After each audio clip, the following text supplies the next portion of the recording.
Apresentamos Através da Bíblia, o programa que leva você ao estudo sistemático e detalhado do Livro dos Livros, a Palavra de Deus. Estes estudos são de autoria do Dr. J. Vernon Magui e apresentados pelo pastor e professor Itamir Neves. Convidamos você, ouvinte, a acompanhar esta jornada através da Bíblia. Olá, amigo, estamos iniciando mais um programa da série Através da Bíblia. Você que tem nos acompanhado sabe que temos por propósito estudar toda a Palavra de Deus. Fazemos isso porque Deus tem nos chamado para proclamar com integridade a sua genuína palavra e porque vocês também têm escrito perguntando sobre o significado de diversos textos. As correspondências que vocês nos enviam demonstram carinho, demonstram amizade cristã. Eu quero incentivá-lo a nos escrever sobre essas questões de interpretação, sobre as suas boas experiências no estudo da Palavra de Deus. Nós queremos compartilhar realmente a nossa vida junto com vocês. Foi sobre essas experiências que recebemos uma carta da nossa ouvinte S, lá da cidade de Placas, no Pará. São essas as suas palavras. É a primeira vez que escrevo para o Através da Bíblia. E quero dizer que comecei a sintonizar esse programa no dia 3 de janeiro. Achei maravilhoso, uma bênção. Eu sou uma jovem de 18 anos e gostaria que orassem por meu namorado, pois estamos querendo nos casar. Querida irmã, louvamos a Deus por sua vida e por sua fidelidade em estudar a sua palavra desde cedo. Se você e seu noivo se casarem com o propósito de sempre estudarem a Bíblia, com certeza Deus vai abençoar o casamento de vocês. Conte com as nossas orações. E é exatamente para isso que eu quero convidá-la agora, juntamente com os nossos demais ouvintes. Vamos orar. Pai querido, obrigado pela tua direção e pela misericórdia que tu nos dás. Pedimos a iluminação do Teu Espírito para o programa de hoje. Que ele sirva para a edificação de cada um dos nossos ouvintes. Pai, baseados na Tua misericórdia, pedimos que as Tuas bênçãos recaiam sobre o futuro casamento dos Teus filhos, que formem um lar que glorifique e dignifique o nome de Deus. Oramos em nome de Jesus. Amém. Fortalece a fé.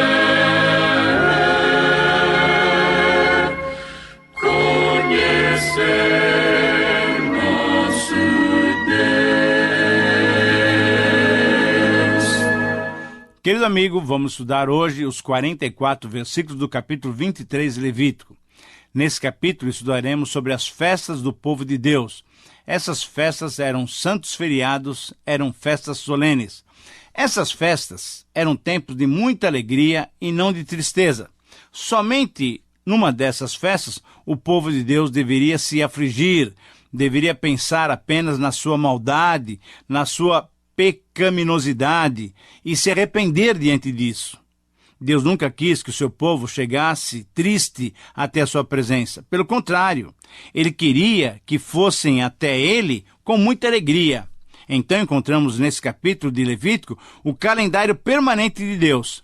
Encontramos aqui a descrição de 7 festas que, somadas ao sábado, os israelitas deveriam respeitar, deveriam guardar, pois cada uma delas tinha um significado especial. Nos versos 1 e 2, o Senhor Deus ordenou a Moisés que determinasse aos israelitas que guardassem algumas datas especiais, alguns dias para festas, para santas convocações, para celebrarem o seu nome com muita alegria. Essas festas eram uma demonstração de que a comunhão com Deus não era apenas uma porção de rituais solenes, vazios e sem liberdade. Ao contrário mesmo. As festas demonstravam que Deus quer que tenhamos alegria na sua presença. Quando celebramos as suas obras favoráveis a nós, fazemos com alegria e fazemos em reconhecimento da sua bondade, do seu amor e da sua misericórdia. Ao todo eram 7 festas, fora o dia de sábado. Então, antes de detalhar cada uma das festas, vamos ver as orientações sobre o sábado. O sábado significava que Deus é o Criador. Veja só, essa ordem de guardar o sábado é um reforço do 4º mandamento. O 7º dia era um dia consagrado, conforme Êxodo 20:11, porque foi santificado por Deus. E essa santidade foi reforçada quando da doação do maná lá no deserto. Você deve se lembrar, nós estudamos isso lá em Êxodo. O maná caía em dobro no 6º dia. Para quê? Com que objetivo? Para que no 7º dia nenhum trabalho fosse realizado. Em Israel, o sábado deveria servir para a adoração regular a Deus, como libertador do seu povo, como Deus da aliança. Ainda hoje, existem pessoas que ficam insistindo em que devemos guardar o sábado.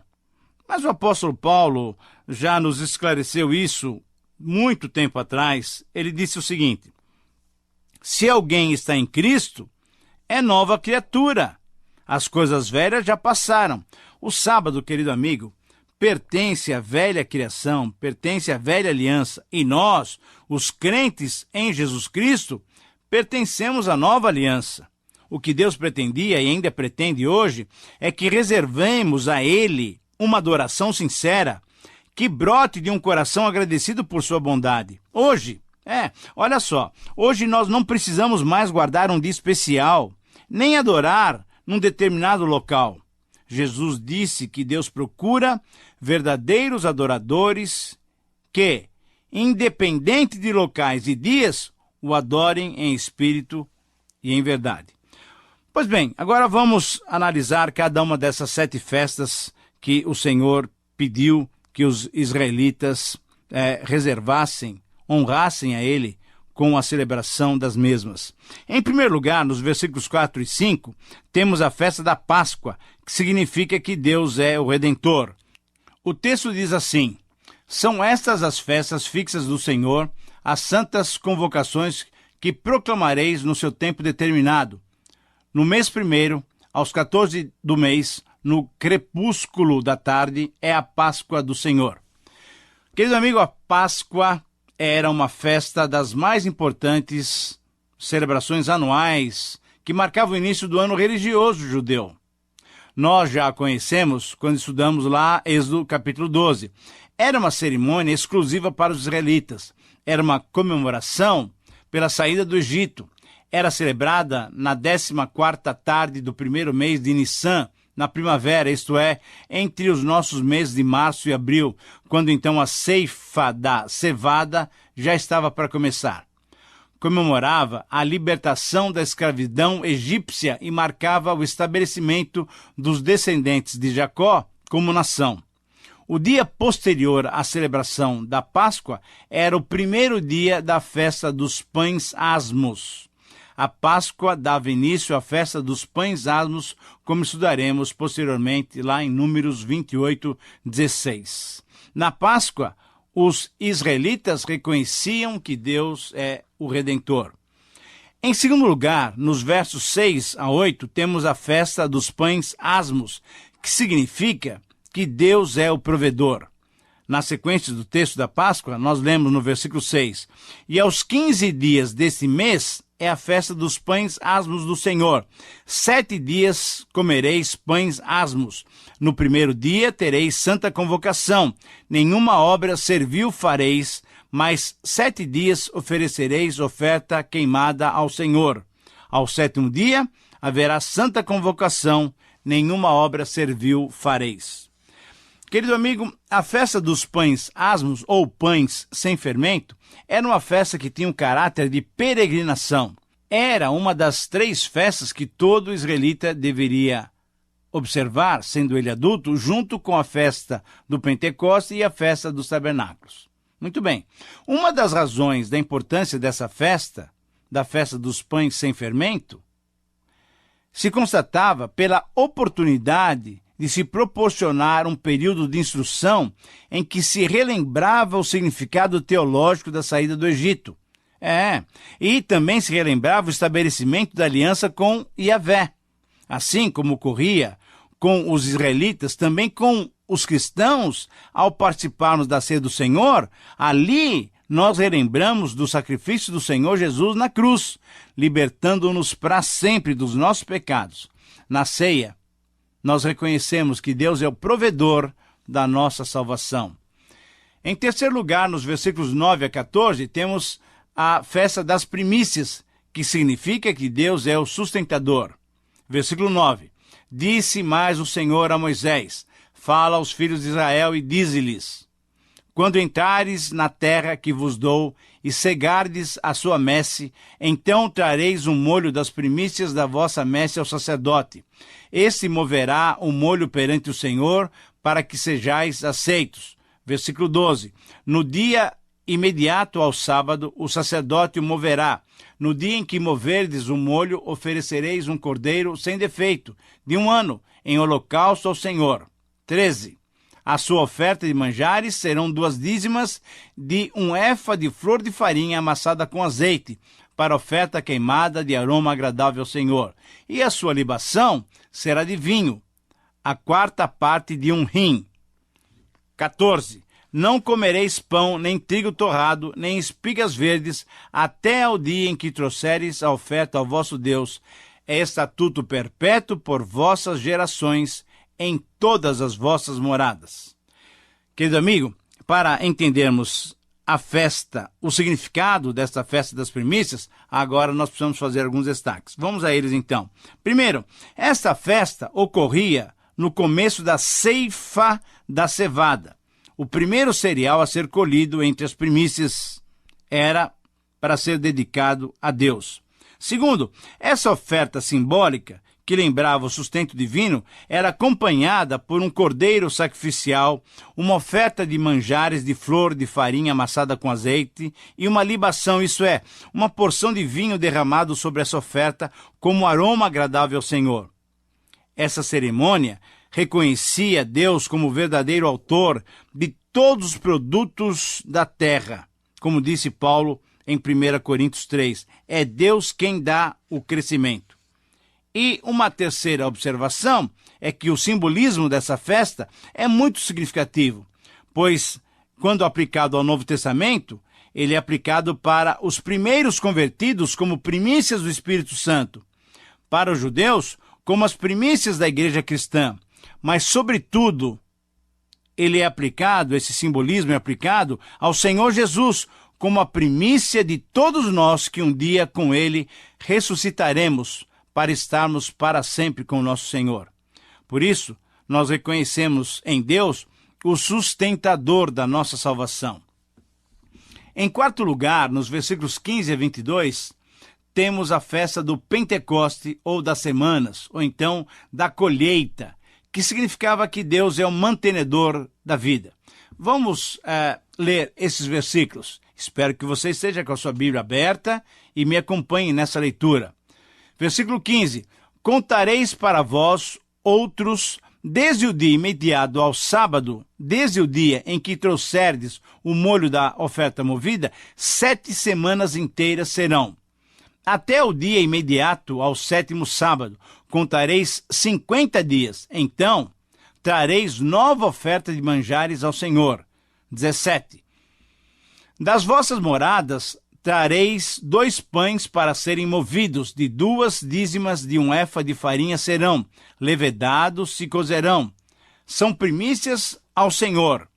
Com o pão oferecereis 7 cordeiros sem defeitos de 1 ano, e 1 novilho de 2 e 2 carneiros. Holocaustos serão ao Senhor, com a sua oferta de manjares e as suas libações, por oferta de aroma agradável ao Senhor. Versículo 19. Também oferecereis um bode para oferta pelo pecado, e 2 cordeiros de 1 ano por oferta pacífica. Então o sacerdote os moverá com o pão das primícias por oferta movida perante o Senhor, com os 2 cordeiros, santos serão ao Senhor para o uso do sacerdote. No mesmo dia se proclamará que tereis santa convocação. Nenhuma obra servil fareis. É estatuto perpétuo em todas as vossas moradas, por todas as vossas gerações. Versículo 22.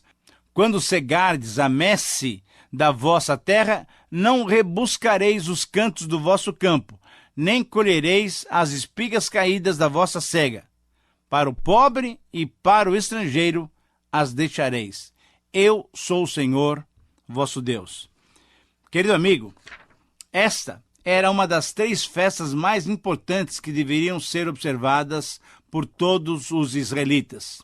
Então, algumas observações. Primeiro, era conhecida como Festa das Semanas porque deveria ocorrer 7 semanas após o início da colheita. Segundo, ocorria essa comemoração quando a colheita terminava. Terceiro, acontecia 7 semanas depois da Páscoa. Quarto, a celebração durava, na verdade, só um dia, conforme nós vamos estudar em Deuteronômio 16, 9 a 12. Mas era uma ocasião muito alegre, de grande alegria, porque, olha só, toda a nação se ajuntava para dar graças a Deus por suas dádivas de sustento, aquilo que mantinha, na verdade, a vida dos israelitas.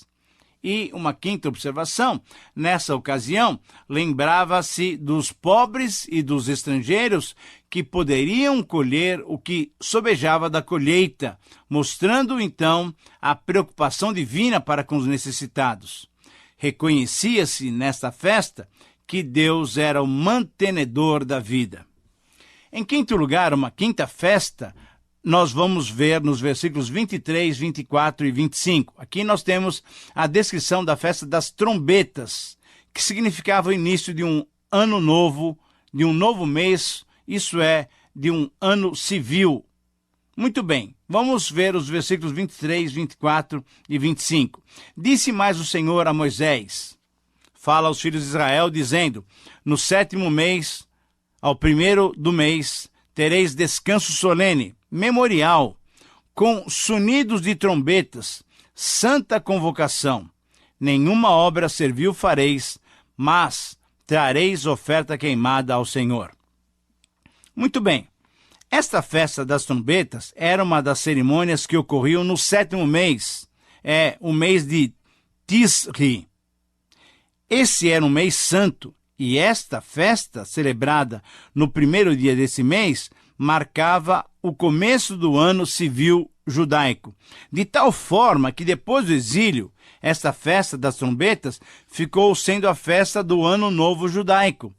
Ela ocorria entre os meses de setembro e outubro, e exatamente essa data que os israelitas ainda hoje celebram o início do seu novo ano civil. O significado dessa festa relembrava a todo o povo as misericórdias que tinham recebido de Deus mediante a aliança, que ao ser obedecida, garantia o seu sustento por mais um ano. Em sexto lugar, uma sexta festa, nos versículos 26 a 32, temos o Dia Nacional de Expiação, que significava que Deus é santo e gracioso. Vamos ler o texto. Disse mais o Senhor a Moisés: mas aos 10 desse mês 7º será o dia da expiação. Tereis santa convocação e afligireis a vossa alma. Trareis oferta queimada ao Senhor. Nesse mesmo dia nenhuma obra fareis, porque é o dia da expiação, para fazer expiação por vós perante o Senhor vosso Deus. Porque toda alma que nesse dia se não afligir, será eliminada do seu povo. Quem nesse dia fizer alguma obra, a esse eu destruirei do meio do seu povo. Versículo 31. Nenhuma obra fareis, é estatuto perpétuo pelas vossas gerações, em todas as vossas moradas. E 32. Sábado de descanso, solene vos será. Então afligireis a vossa alma aos 9 do mês, e uma tarde a outra celebrareis o vosso sábado. Querido amigo, esta festa, na verdade, era o Dia Nacional da Expiação, que nós já acabamos de ver no capítulo 16. Ali, nós vimos as recomendações para os sacerdotes. Aqui, nesses versos, as orientações são para todos os israelitas. Isto é, era um dia de afligir-se. E a razão desse afligir-se era pelos pecados cometidos. E assim, haveria uma oferta queimada que deveria ser apresentada ao Senhor. A propósito, este era o único dia em que os israelitas deveriam afligir as suas almas. Nesse pequeno trecho, temos a expressão afligir as almas pelo menos 3 vezes. Então, esse era um dia mais solene do que festivo, estando em contraste com os outros dias de festa. O sangue sacrificial apresentado a Deus no lugar santíssimo do tabernáculo, pelo sumo sacerdote, era um símbolo do arrependimento do povo, capacitando-o a ser reconciliado com Deus. Os judeus de todas as partes do mundo ainda celebram esse dia de perdão. É o chamado Yom Kippur. Mas a expiação de Cristo pelo pecado tornou essa e as outras comemorações para nós cristãos sem efeito, pois em seu sacrifício eterno comprova-se que Deus é gracioso. Uma sétima festa, em sétimo lugar, nós vemos os versículos 33 a 44. Aqui nós temos a festa dos tabernáculos, que significava Deus como doador de todos os bens. Vamos ler, é um texto longo, mas eu espero que você me dê toda a sua atenção. Disse o Senhor a Moisés: fala aos filhos de Israel, dizendo: aos 15 dias desse mês sétimo, fará a festa dos tabernáculos ao Senhor, por 7 dias. Ao primeiro dia haverá santa convocação, nenhuma obra servil fareis. 7 dias oferecereis ofertas queimadas ao Senhor, ao 8º dia tereis santa convocação e oferecereis ofertas queimadas ao Senhor. É reunião solene, nenhuma obra servil fareis. São estas as festas fixas do Senhor que proclamareis para santa convocações, para oferecer ao Senhor oferta queimada, holocausto, oferta de manjares, sacrifícios e libações, cada qual no seu dia próprio.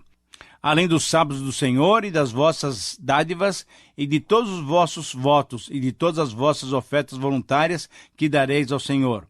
Versículo 39, porém, aos 15 dias do 7º mês, quando tiverdes recolhido os produtos da terra, celebrareis a festa do Senhor por 7 dias. Ao primeiro dia e também ao 8º dia haverá descanso solene. No primeiro dia tomareis para vós outros frutos de árvores formosas, ramos de palmeiras, ramos de árvores frondosas e salgueiros de ribeiras, e por 7 dias vos alegrareis perante o Senhor vosso Deus. Celebrareis esta festa como festa ao Senhor por 7 dias cada ano. É estatuto perpétuo pelas vossas gerações, no 7º mês a celebrareis. Versículo 42. 7 dias habitareis em tendas de ramos, todos os naturais de Israel habitarão em tendas. Para que saibam as vossas gerações que eu fiz habitar os filhos de Israel em tendas, quando os tirei da terra do Egito. Eu sou o Senhor vosso Deus. E finalmente, o versículo 44, assim declarou Moisés as festas fixas do Senhor aos filhos de Israel. Querido amigo, depois do grande dia da expiação nacional, quando era feita a expiação completa pelos pecados, os israelitas tinham uma festa de muita, mas muita alegria. Era a festa dos tabernáculos, também conhecida como festa da colheita. Os israelitas se encontravam uns com os outros em Jerusalém, em 3 das 7 festas. Deus requeria que todos os indivíduos do sexo masculino fossem a Jerusalém nessas 3 festas, na festa de Pentecostes, da Páscoa e dos tabernáculos. Durante essa festa, os israelitas deveriam morar em tendas durante uma semana, como lembrança do deserto, e também como demonstração da sua esperança futura. Mas, sobretudo, lembrava-se da bondade e da misericórdia de Deus. Essa festa tinha um sentido tanto memorial quanto profético. Esta festa, que acontecia uns poucos dias depois do grande dia nacional de expiação, no sentido memorial, lembrava dos dias de peregrinação no deserto, quando os israelitas habitaram em tendas. E, profeticamente, apontava para o tempo quando Deus removeria completamente os seus pecados, tempo em que novamente habitarão com segurança na terra prometida, na época da volta do Messias. Nessa festa, reconhecia-se que Deus era o doador de todos os bens.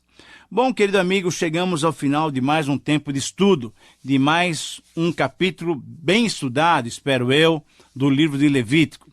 Essas festas observadas por nós nos confirmam que na presença de Deus, conforme diz o salmista, a plenitude de alegria. Nós que já temos Jesus Cristo como nosso Senhor, podemos nos alegrar pela tão grande salvação que Deus nos concede. Minha expectativa é que você esteja sempre grato a Deus por suas incontáveis bênçãos. E a minha oração é que você tenha sido edificado com o nosso estudo. Escreva por carta ou por e-mail compartilhando suas experiências com Deus. Que o Senhor te abençoe. Um grande abraço.